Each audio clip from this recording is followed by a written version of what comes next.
Awalan wa qabla kulla shay na'rifu dhalik. As-sababur rizq ay ang sinasabing magkaroon tayo ng tunay na at taqwallahi azza wa jal. Garantiya mga kapatid, ang sino man sa Muslim na nagtataglay na may tunay siya na paniniwala at tiwala, paninindigan at takot sa Allah, tunay na siya ay hindi pababayaan ng Allah. Darating ang mga biyaya ng Allah subhanahu wa ta'ala sa kanya na hindi niya alam saan dumarating ang mga biyayang ito. Bakit? Dahil lamang sa takot sa Allah.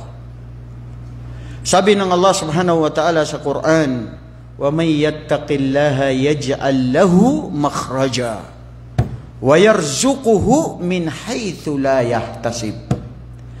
Ang sino man ang biyayaan ng Allah subhanahu wa ta'ala ng sinasabing pagkatakot sa Allah, ay padadaliin ng Allah subhanahu wa ta'ala ang kanyang kabuhayan. Ano man ang mga pahirap sa kanyang buhay, ay lalo itong magiging madali sa kanya, na maluwag sa kanya.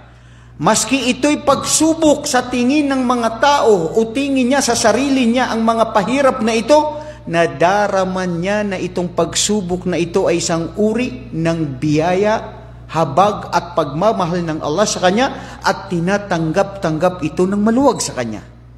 Katulad ni Propeta sallallahu alaihi wasallam, anumang mga pahirap, pighati, lungkot na dumarating sa kanyang buhay, alhamdulillah, alam niya at batid niya na mahal siya ng Allah at hindi pababayaan ng Allah, at ganun din ang mga nananampalataya sa Allah.